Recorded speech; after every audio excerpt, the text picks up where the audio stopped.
Let's do a little update reel. This update is pretty big.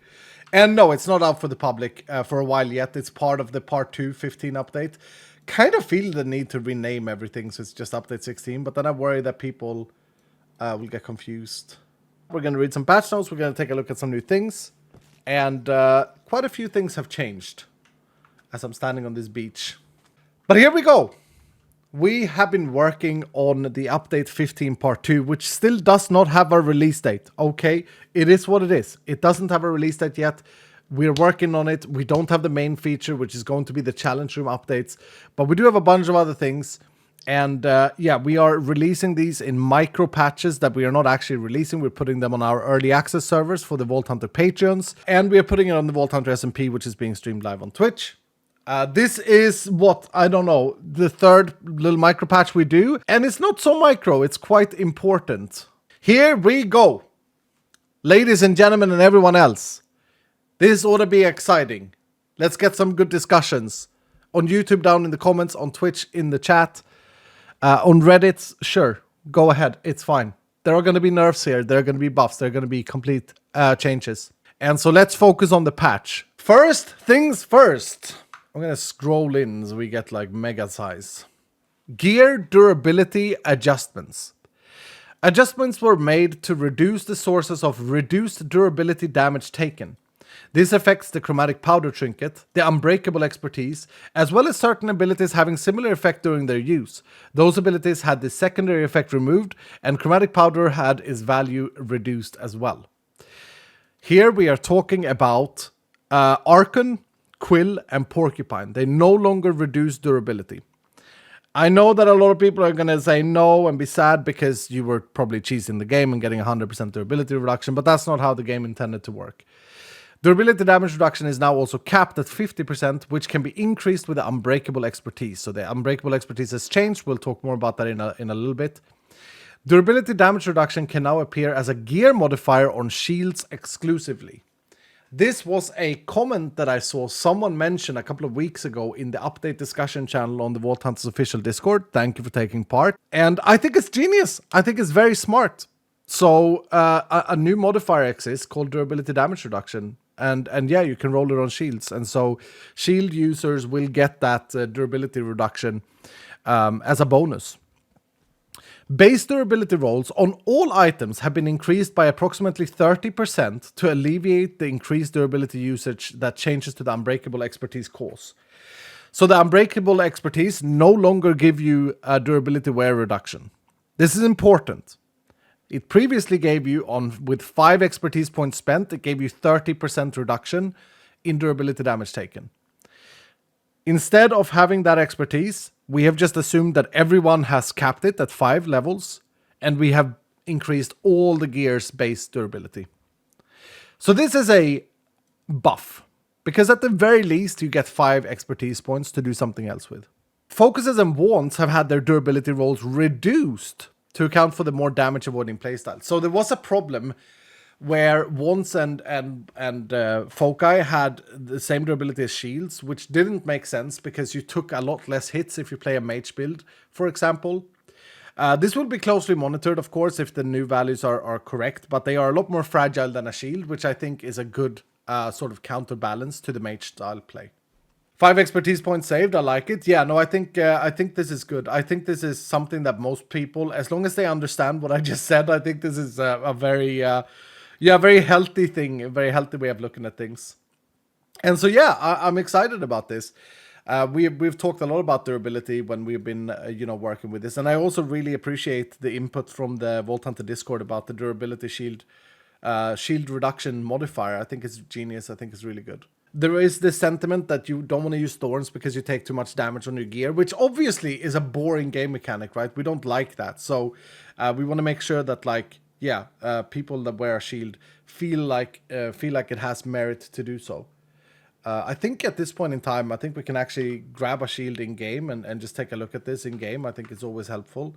And so let's see here. Let's get a shield and let's run some commands. We'll set it to level 100 so we see at the full potential, and we'll make it Omega. And we'll get an artisan station because we might have to re-roll it. because it's not guaranteed. We get some bronze out here, and that's the wrong bronze coins. We'll get those, and we will get wild focuses. Let's see if we got it first. Nope, we did not. Let's put it in here. And it's a prefix, and there it is. Durability, damage reduction. And again, this applies to every single gear piece that you're wearing, but it does not apply to your tools. So previously, any durability damage reduction also applied to your tools, which doesn't make any sense. It's supposed to be on hit. And so it applies to everything. It applies to your helmet, your boots, and your shield.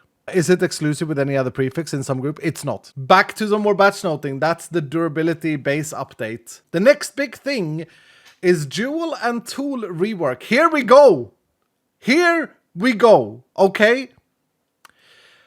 Jewels suffer from a range of issues that result in a playstyle where hoarding mass amounts of jewels become a necessity to create new, good enough tools.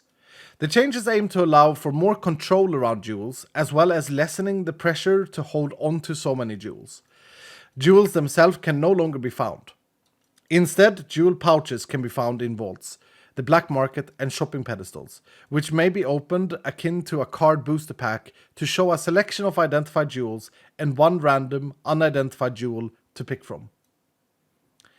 No more jewels in chests. It's true. It's true. Ooh, I don't understand. That's okay. I'm going to show you. So instead, you find these pouches. And you open them. And you get to select what jewel you want. So I can select a flawless jewel here with trap disarm, item rarity, and durability. Or I can select this item rarity jewel. Or I can select an unidentified jewel, in which case I get a random jewel. I got another item rarity one. Vanilla immortality, item rarity, or random. See? Now, granted, of course, not every jewel is good. Still.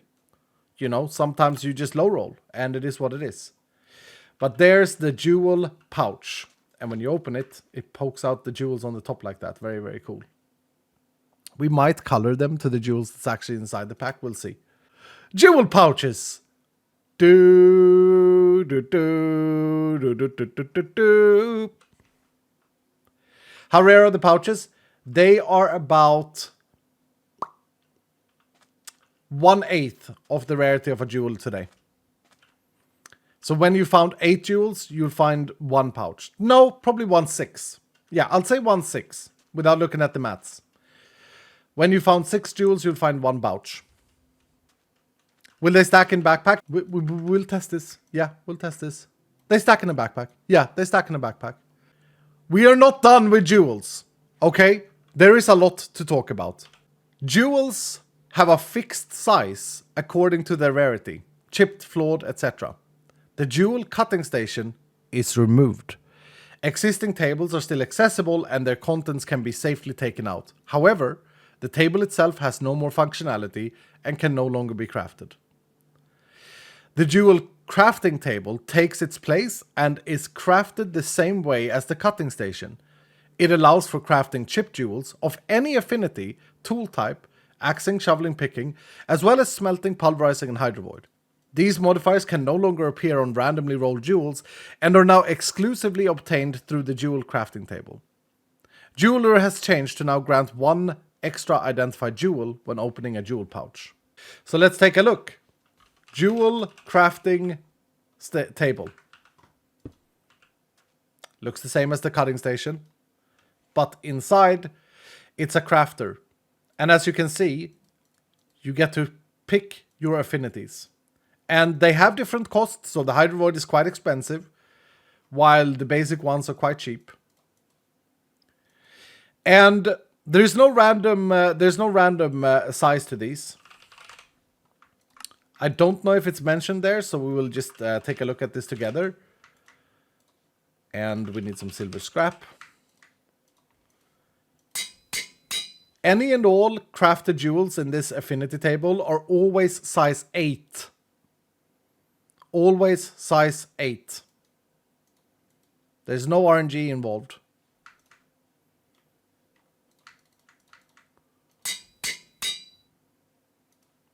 Why 8? It's a good question. Every single chip jewel is size 12 that you find in the vault. Every single floor jewel is size 18. Flawless is 24 and perfect is 30. Okay? You can't modify the size. This means that a perfect jewel is theoretically most value for your buck. If you have all 4 affixes needed. If all of the 4 affixes are needed, the perfect jewel is the best jewel to put on your tool.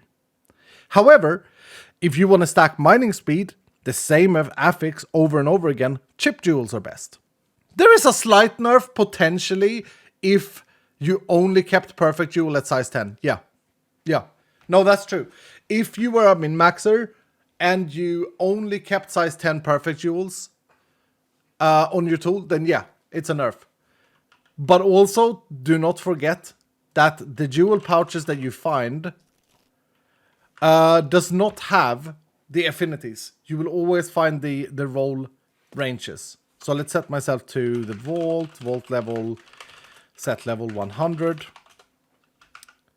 And I don't know if they updated.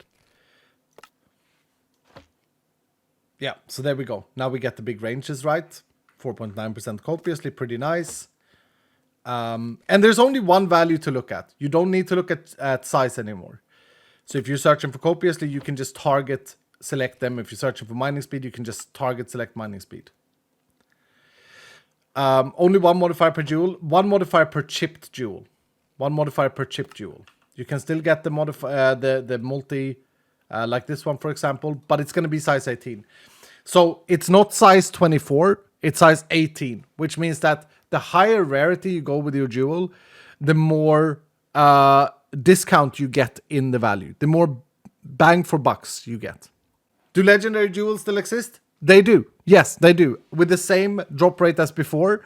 The difference is, of course, that you open a pouch, and so you will be able to see if there is a legendary jewel when you make your selection. And then you can select it, like here, for example. But yeah, legendary jewels do still exist. And this should, in total, this should give you a lot more control. It should make jewels less of a chore. I think mathematically, for the min-maxers, this is a nerf. I don't think that the nerf is intended as much as it's let's even out the playing field for all players playing. And remember, it was quite boring to find wooden affinity inside the vault at level 65. It's quite boring to find axing and picking and smelting and all of these things. So one thing to take into account was that many of the perfect jewels that you found in the past, min-maxers that brought them to size 10, was also very many times, 2 dead stats on them, right? They would have axing, or they would have like vanilla. That doesn't make sense. They would have axing, they would have smelting, and then 2 stats that you wanted. Yeah, so one problem is, even for the top tier min-maxers, we did not deem it a fun game mechanic to craft 500 jewels to save 10 and to cut 2 of those into jewels that you would actually use. We thought that was a bad game mechanic, and so we removed it. Tool sizes being adjusted to compensate for the average size jewel being increased. I don't think that the average size jewel is increased, Clutch. I don't think so. I think if you put it all together, yes, if you look at just the sickle meta with size 10 jewels only, but I don't think that's the average. I don't think so. I don't think that we can base it on the people who spent all the time in the jewel cutting station and 3 expertise points. I don't think we can. I'll say it this way. This is my best answer to those of you who are concerned about the nerfing part of this. I don't think that this is nerfing it as much as you'd like to think, because of the fact that the affinities are no longer taking up the pool of the rolls of the jewels. This means that you are going to faster be able to find accurate jewels for your need. You're going to be scrapping less jewels. You're going to have less of a chore. You're not going to be sat in the UI cutting station. And I think that I'd rather, if we during the testing and if we with the reports we get back, if we find out that the end product is that the top tier tools are nerfed significantly, I would rather look at increasing the roll ranges of the rolls rather than doing anything else, right? So I'd rather say Okay, item rarity can roll up to 4% plus legendary instead of 3%. Copiously can roll up to whatever it is. I think it's 5, right? Yeah, it can roll up to 6% instead of 5%. I'd rather compensate if the nerf is heavy enough in the roll ranges of the jewels than to say, you know what, we're going to put you guys under a chore and we're going to have you click a button and get frustrated when you don't get there. I think even the min-maxers did not like the size 22 legendary jewel. You managed to cut it to 13. How rare is hammering to pull in a pouch? The rarities are the same as they were sea legs. So hammering is not a craftable thing. We deem this as a kind of like a range increase, and they will be in pouches. Yeah. Cutting expertise is gone. We're going to take a look at expertise in a little bit. But you can take the expertise now to increase the amount of jewels you get to see when you open a pouch. Simplifying jewels is a big win, I think so, yeah. It will save so much gold. That's another thing, yeah, it will save a lot of gold. Yeah, it will. So much opening pouches, though. It depends on how many pouches you get, right? And as I said, like we've dropped the amounts down to 1/6. But yeah. No, you're right. If the RNG is to be controlled by players, there has to be like a game element that supports that. And you are right. There may be a concern, and this is something we have to balance and check, right? But there may be a concern with is this a fun mechanic or is it boring? Personally, I've loved the booster pack opening. I've loved the little, session of like making choices, because that's what this is all about. We're giving the player more choices while maintaining the idea of RNG. Are the pouches craftable? No. The pouches are not craftable. You can only craft, so you can no longer craft jewels that does copiously. You have to find them inside a vault. By the way, I changed Hydro Void to a better color. Also, the colors of these have changed, and some people are going to have a very hard time with this. This is gilded. This is coin. Oh, sorry in advance. I'm sorry in advance. They actually now represent the item. If this represents bronze piles, like the coin piles, and this represents the gilded color. I just feel like it's a new dilute step instead of just going through jewels and recycling this 20 plus size. I disagree. Yeah, I disagree. I think that the current loot step is to open up your backpack, right? Have the jewels in here, like this. And scrolling through all the jewels and picking out the 3 that you want to cut, or whatever the rate was, 4. Then void the rest of this. Then go to the next step, which was the cutting station. Go and cut the jewels. Fail with 2 of them, save 2 of them, put them in your storage, and done. Now, you're going to come out of the vault. You're going to have a 1/6 of the jewels. So what's that? 6 bags, right? So you're going to have 6 bags to open. So you take the bags out. You open. You make your choices. Wow, I got some good rolls here. Holy!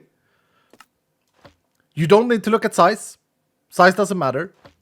And you put them in your storage. So I think that the dilute step, the goal is to make the dilute step smaller but more interactive. Does that make sense? That's the goal. Smaller but more interactive. Here's another thing, guys. This is a gigantic performance update.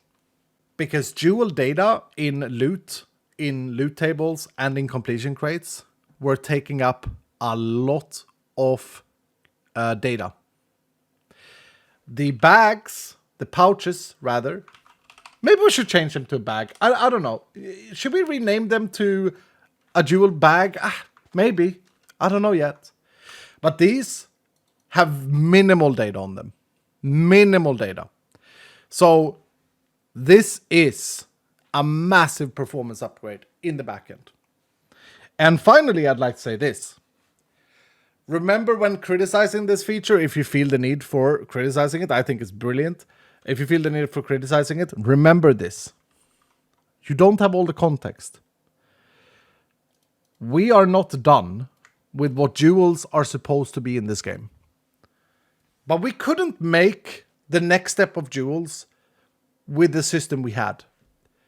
Because it was too clunky, it was too uninteractive, it didn't feel like you were playing with jewels. I think that there are so many things that are positive with this. Now, before we carry on, let's talk about expertise. Because we've actually done a pretty massive update to expertise, and it ties into the jeweler. So here are the expertise updates. Bartering expertise has been nerfed.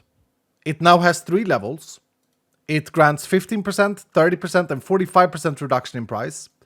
This used to be 25 and 50% for 2 expertise points.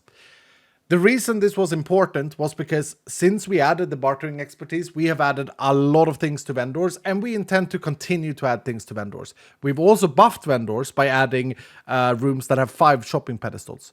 We want the shopping thing inside vaults to be a big part of the game, or at least a significant part of the game, and so the expertise was a bit too strong. It was a bit too overtuned. The marketer expertise changed. It now has 6 levels, so you can get 6 rerolls on the black market if you want.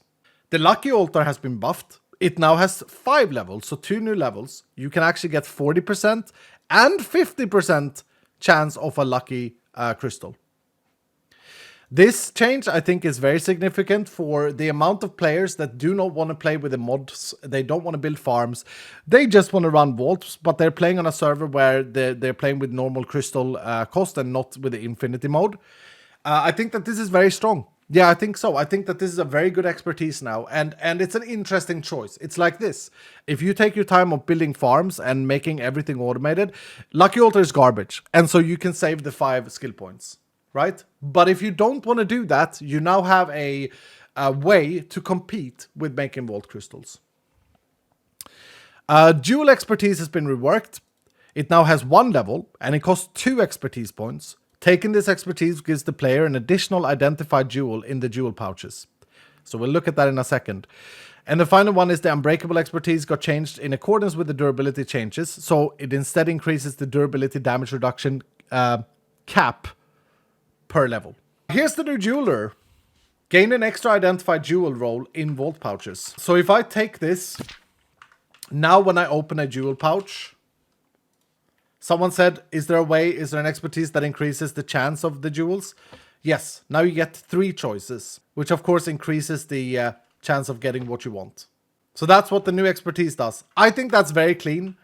I don't think it's overpowered. I think the jeweler was overpowered. Where are the pouches found? The pouches are still in gilded chests. Yeah, the pouches are still in gilded chests. They are where jewels used to be. They can also be found in the black market, and in vendors, and in bounties. You can buy the pouches. They look nice on the table, don't they, Dylan? Look at it. Yeah, it's nice. A question, will the jewel be on the level of the player when opened or when the pouches are received? They will be where the pouches are created from, just like Vault Gear. So you can't hoard pouches and open them at later level. They will be, they scale to the vault level you found them in, yeah. And if you buy one in the black market, it will take your level at the time of the purchase. A little bit touching on the expertise, I'm actually really excited about the Lucky Altar changes. This is a bit of a daring buff, right? This is a bit of a, like, okay, should we really do this? But I think this is going to benefit a lot of players. I think that now expertise has more better choices than it did in the past. Bartering being a little bit nerfed. Black market having like this idea where you can really commit to the soul shard gambling. I might even go to 8 levels, guys, before we release. Yeah, I might even go to 8 levels of rerolls. Why not also add a legendary jewel pouch in treasure rooms so that you can choose between 3 legendary jewels? That's an interesting thought, Tygo. Yeah, that's an interesting thought. I'll note it down in my brain head and sit on it. Yeah, I do think that's an interesting thought. I think it dilutes a little bit the idea that you can target farm legendary vault gear in treasure rooms, but I do think it's interesting. Yeah, I think so. Anyway, we got more to talk about, guys. Yeah, we gotta move on here. Added 3 more vendor room varieties. Pag, more vendor room variety. We added the modifier parchment. I've talked about this. This mimics the behavior of the modifier archives in dungeons. Maybe right-click to reveal 3 undiscovered crafted modifiers to discover. Maybe obtained via vendor shopping pedestals or via the black market. This is actually wrong. It's actually only black market. After opening, the item is usable only by that player. So you can trade them all you want. You cannot trade them after you have looked at them. You can't be like, this kind of sucks, and then trade them. They look like this, and you open them, and there you go. And if you close it and open it again, it's the same thing. I think that this will help with players feeling gated by game content without going into dungeons. And now you have a possibility to get that same gaming content. They are rare, okay, and they are expensive, as they should be. It should always be more efficient for you to discover dungeon modifiers by running dungeons. But this gives another way of getting there. Will they also be in bounties? Not planned currently. Maybe in lost bounties. Potentially. Yeah, potentially. We added effect duration as a gear attribute. This increases the duration of any effect granted by abilities or the ability's duration itself. It affects granted by pylons, effect granted by gear, or otherwise. This modifier can not roll alongside cooldown reduction on gear. This, ladies and gentlemen, and everyone else, is a very, very cool little take on how you build your gear. Yeah, I'm very excited about this. So let's get a gear piece here. Now there's a choice. Okay, now there's a choice, something that competes with cooldown, because I think that cooldown is probably the best thing there is in the game. Let's see here.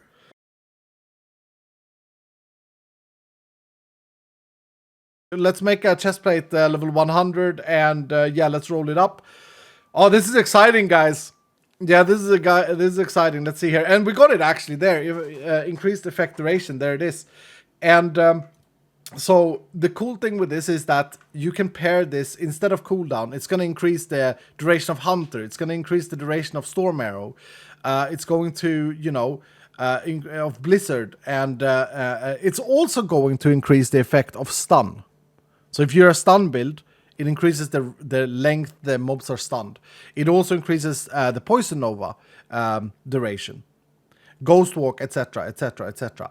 And as I say, it also increases pylons. This doesn't mean, to Captain Sparkle's disgust, that the 5-minute pylon becomes 5 point whatever. No. Time pylons are not a potion effect on the player. It's not a buff for the player, so it increases the time buffs. This is interesting. We added effect avoidance gear attribute. This attribute combines all modifiers that avoid a specific effect like poison, slowness, etc. All other specific avoidance modifiers can no longer roll. This also includes other negative effects previously not covered by other avoidance modifiers, such as hunger and blindness, etc. Also bleed. Time avoidance, the negative effect granted by Void Liquid, can no longer roll. I do think it was already disabled, but I think that it might have snuck in on a what is it called, a focus somewhere. So the effect avoidance is now actually an interesting stat, right? Whereas previously you kind of hated getting poison avoidance. But if you're annoyed at like levitating mushrooms or blindness or poison, etc., everything is covered in the effect avoidance. So it's no longer thematically controlled, which I think is really, really good for the game. Effect avoidance seems great. Yeah, and it can roll on all gear pieces, so you can quite easily, quote unquote, get 100% effect avoidance. Here's another big thing. We added Vorpal Focus. This focus corrupts your gear item, making it no longer modifiable. While doing so, one of the 4 results may occur. They are currently equally weighed. First, or one option is, nothing happens and the item simply becomes unmodifiable. 2, a random modifier will be increased to its maximum tier, then upgraded +1. Much like legendary modifiers, except it's only +1 instead of +2. It adds a random corrupted implicit to the item, or the item will be completely re-rolled and gain a random corrupted implicit. PoE corrupted, yes. Corrupted items may still be repaired and used like normal, it's just the modifiers can no longer be changed. The focus can be obtained via black market and shopping pedestals. This is a temporary, and proper ways to obtain the focus will be added in the future. This is very cool, guys. Talking about the min-maxers, talking about the people who want to go all the way, you know. And so, let's see here. Let's get an amplifying focus. Let's get a Vorpal Focus. And let's get my last stat here. And then let's take a copy of this. We can do this a couple of times. Okay, so I just corrupted it, and now I can't change anything on it. I can use it, it's fine, but nothing can be changed with this. That's one of the outcomes. Happen again. Okay, we got a corrupted sign. Oh, okay. We got a corrupted implicit. We got an extra level in dash. So the item just became better. That's sick. Yeah. Yeah, it's really cool. So we got an extra level in dash. Let's do it again. It got corrupted and... Okay, here we go. Look at this. The item re-rolled. You see? Item re-rolled and we got a corrupted implicit. We can't modify it, so that empty prefix slot is just dead. And I mean, we liked our armor, our resistance, and our health. And so now it's just dead. This is the bad outcome. And let's do it again. Nothing. Okay, and here we go. We got a corrupted suffix.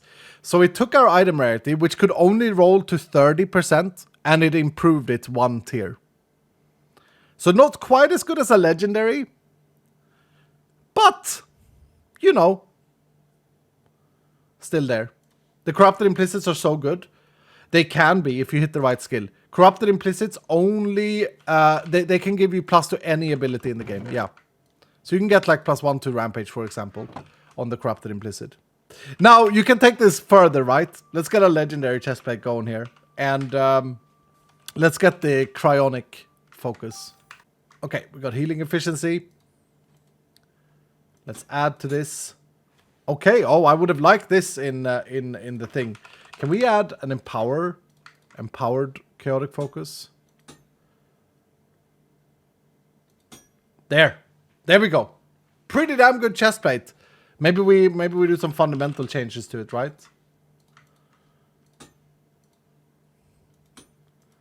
Because we're an AD build. There we go. Yeah, we like this.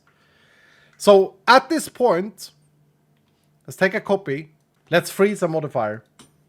Okay, we froze the damage. Now let's corrupt it. Because we're min-maxers. Look at that. We messed up our legendary.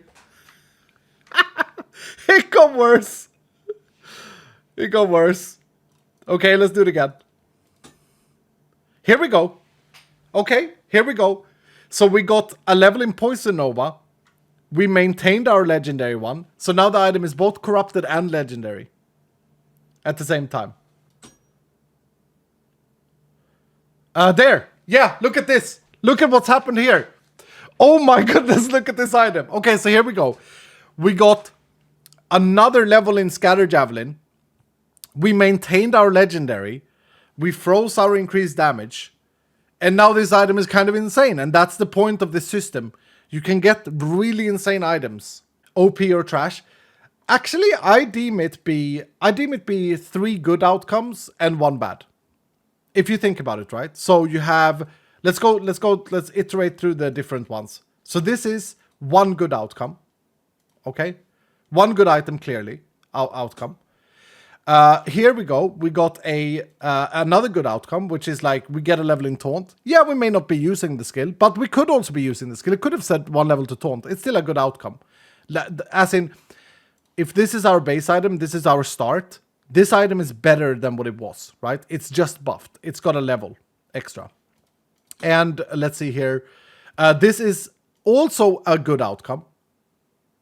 It's not negative.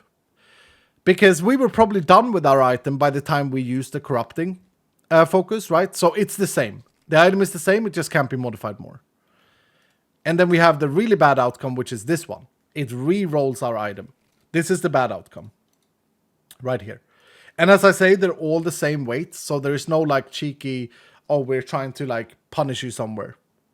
So I see that you have a 75% chance to not mess your item up. That's the Vorpal Focus, guys. And again, right now on the SMP and on the early access server, it's going to be in the black market and in vendors. That's not where it's going to stay, most likely. We'll see. Okay, we've talked about the jewel pouch. We've talked about the jewel crafting table. Now let's look at some changes. 2 common rooms have received slight adjustments and a new cutout POI. So 2 common rooms that we have seen for years have actually got a facelift. It's quite exciting. I haven't seen them yet. We corrected the price for the primarily highlighted trade in the black market. Yep. Durability on all items have been adjusted. Durability on wands and focus have been reduced. Durability on all items were increased by 30%. We talked about that earlier. In order to account for unbreakable no longer increasing or giving you unbreakable. We talked about the expertise upgrades. Absorption hearts now reset to 0 when entering a vault, entering or leaving a vault. Yeah, this is still something that we got to work on for the potion. We are not there yet. The antique stamp collector book now picks up items into its inventory if it's inside the player's inventory, much like a soul shard pouch. This is a huge W as well. We are removing one of the de-looting steps. Existing stamps in its ender chest-like inventory will be transferred to the first book opened by the player and are stored in that specific book. The book also is now openable and usable inside the vault. I think that's good. Magnets no longer take durability damage when picking up soul shards. Tools no longer benefit from reduced durability damage, as we spoke about. You can now hide the tooltip in the bounty table when rerolling if you hold shift. I know that this little line of text is just a line of text, so I think what we need to do, guys, I think we need to go in, we need to grab a little bounty boy, and we need to put it down, we need to put our things in, and we need to look at this here. And now, you hold shift. Oh, that little line of text. That little line of text. I'm gonna make it shine. No, no, no, no, no. See what I'm saying? Yeah, there it is. Now, we are not done with bounty changes in this update yet. There are going to come significant changes to bounties, hopefully in this update, if not in update 16. Change the gear crafting scaling point to make some items with significantly higher crafting a bit cheaper to craft in the arts station. So right now, with the current update we've done to crafting potential, the gear is still a bit too expensive to craft if they roll high potential. Increased ability power can now roll alongside additional level rolls on wands. Yeah, we'll get to wands down here. Dash Bullet now has a lower cooldown reduction for every higher level. This, I don't know if this is going to stay, and I will be completely transparent and honest. In my local development batch of Vault Hunters, I had already done changes. I had done this change because I thought that Dash Bullet was garbage. Why did I think that? Because I listened to the feedback on Reddit and in my chat and in the Discord. And then I tried it myself. And I thought it was damn good. Yeah, I thought so. But my push was already in my instance, and because I was on the Frankenstein PC, I couldn't easily revert it. So this might not at all stay. Okay, and I think it's way too overtuned at the moment. And so yeah, this might just be reverted. Chromatic powder durability damage reduction changed to 35% from 50%. We spoke about that. Okay, here we go. I'm really excited to show you guys this. Oh, I'm so excited about this. Here we go. Wand updates. Wands can now roll both AP percent increase and +2 ability levels. They couldn't before, they were mutually exclusive. Wands now have effect duration. We saw this new modifier, which rolls exclusively with cooldown on reduction. Wands plus skill list have been rebalanced to make sure the focus is on the offensive AP based abilities. No more wands with javelin. Okay. And let's see if I can read out the ones that you can get on a wand. You can get Nova, Poison Nova, Smite, Archon, Hero's Landing, Charm, Fireball, Fire Volley, Fire Shot, Spectral Cry, Hatred Totem, Storm Arrow, and... is that it? I think that might be it. There are a lot less abilities in the list, which means that you are going to have a lot more targeted, like you're going to have an easier time of getting your Poison Nova or whatever it is you want. And we also fixed the bug where the plus ability levels was not increased with the legendary rolls. So let's take a look at what this text means and how it feels in game, because oh my, guys, it's good. Okay. Leveling charm. Okay. Oh, there it is. There it is. 2 levels to Fire Volley and 12% increased ability power. And of course, you know, if you want to min-max this, you have the opportunity to do it. Oh, we need to fill all the affixes first. Okay. whatever. You have the opportunity to do it and then do that. And yeah, there you go. We got a pretty good wand with 2 clicks. But all in all, my point is that wands feel a lot better now. They feel a lot better to roll. They feel like they are more relevant to what you're doing. If we pay attention to the skills that we get, you can see that most likely you're seeing things that are more valuable to you to your mage build than you did before. Can you roll cooldown and effect duration on the same gear piece? No, they are mutually exclusive because they do the same thing in 2 different ways. Yeah, you have to make a choice. Remember, when we make things mutually exclusive, we want the player to make a choice. Here we have removed a mutual exclusivity between plus ability and ability power. And the main reason I've done that is because those of us who play a lot of Vault Hunts, we understand that ability power percentage is always better. Like 99% of the time, it's better than +1 level. But for a new player, that's not as easy to understand. And so many times you will see someone nerfing themselves because of lack of knowledge. Now it's a little bit easier to understand and also more fun to get what you want out of your wand, I think. Shall we take a look at foci? In general, we felt that foci rolling felt a bit stale, and that focuses sometimes felt lackluster. We have made significant changes to address this and make the focus a more viable offhand, with the idea of trading defenses for utility or active defensive options from abilities. Instead of reading the bullet points, let me show you. I think what you're about to see is going to blow your mind if you're a hardcore Vault Hunter enthusiast, if you like the gear, if you like choices. This is a focus.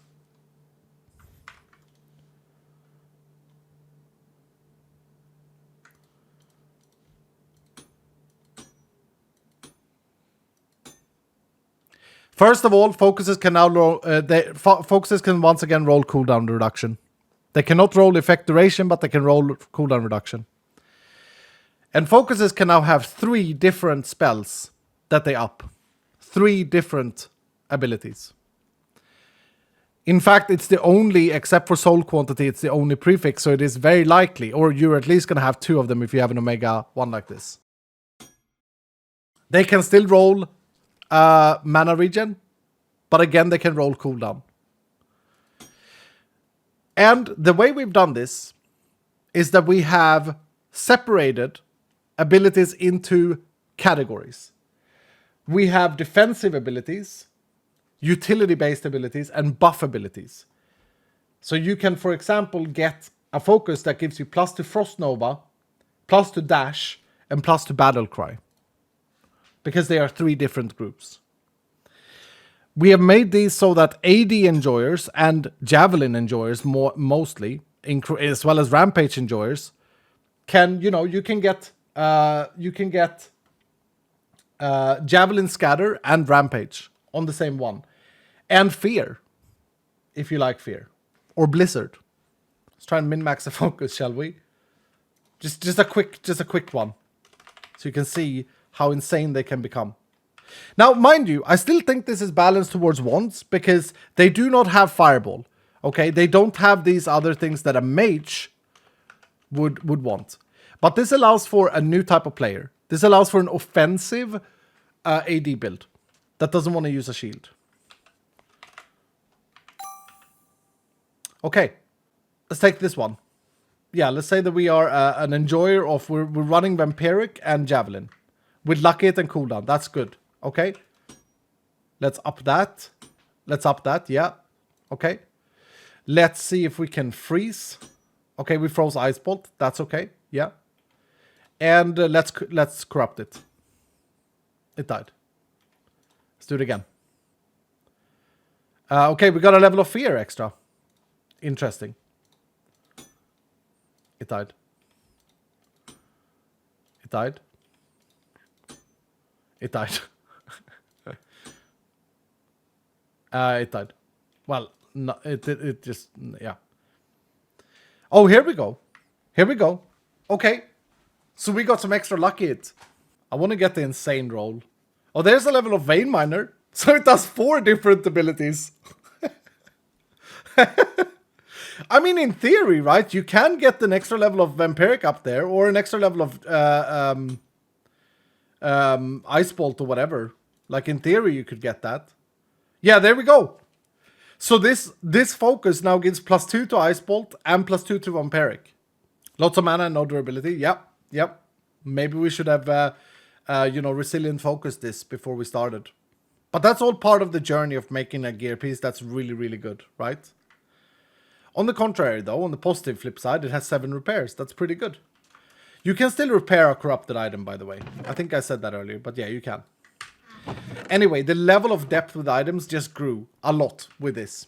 And I think the focuses are really fun now. And personally, I'm probably going to become a focus enjoyer on the Vault Hunter SMP.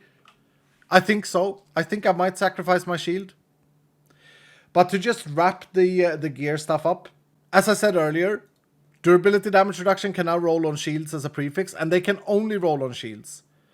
I also fixed the suffix roll weights so that we don't no longer heavy favor knockback and durability. And clouds and lucky hit rolls have had their roll weights increased significantly. So now when you sit there and you click through a shield, I mean, let's just see it, right? The goal is, of course, to make it feel more fair for the player and feel better overall, and I think it does. So let's take this shield here and let's just wild it for a bit. We should be seeing a lot more different things on the suffix than what we saw in the past. Oh, you can get effect avoidance down there as well. Yeah.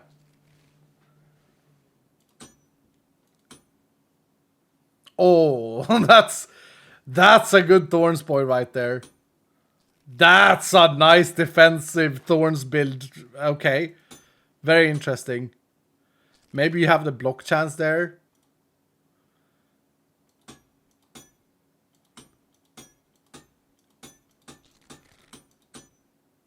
There. Something like that, right?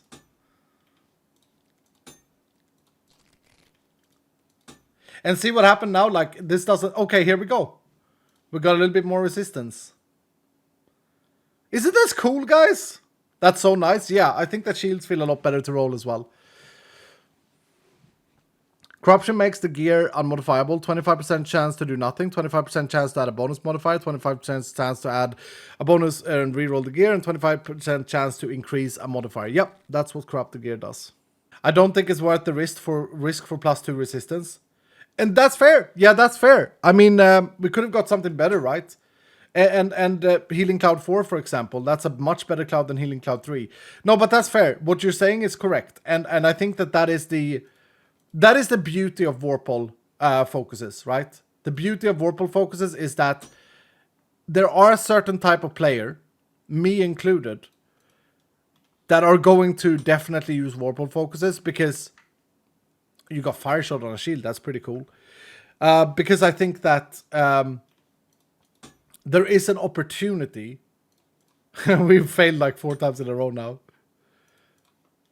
There's an opportunity to get something really cool for your build. It's a min-max thing, for sure. And I think so. Risk and reward, of course. Yeah, exactly. And I think a lot of people are not going to think that it's worth it. And that's fine. Yeah, I think that's fine. That's a good thing. It's a good thing that there are options for all player types. Okay, let's look at the bug fixes as well that we have addressed in this update. Javelin sight re-triggering wherever it hits the ground again after already having landed is fixed. Javelin side effect originating from the player instead of the javelin's position is fixed. We fixed the vault artifact duplication bug. I don't know what that was. We fixed that another vault modifier may be crafted onto an item if it already had another crafted modifier and frozen. Vein-minded block breaking will no longer play a sound for every individual block broken. Fixed several crafted modifiers that no longer existed showing up in the modifier archive, leading to blank entries. You've all seen this, and that is fixed. Fixed Taunt and Ice Bolt flasks having the same recipe. That's an iskall issue. Fixed double white space in vault join leave announcements if there is no name for the specific vault type. Fixed performance issues around bounty table rendering. Fixed legendary modifiers on focuses being able to roll +1. Yep, we talked about that. Fixed a crash when using Purist talent. Fixed several configuration issues around stat cards at higher tiers granting the wrong values. But anyway, that concludes this micro quotation patch. And I hope you guys are excited. As I said, things will always be, tinkered with when it comes to like where are the numbers supposed to be versus where they are right now. Theory crafting is not the same as getting actual data and then updating things. I think overall, this little micro patch in quotation is fantastic. Yeah, I think so. I think it adds, it considers all player types, I think, including the min-maxers.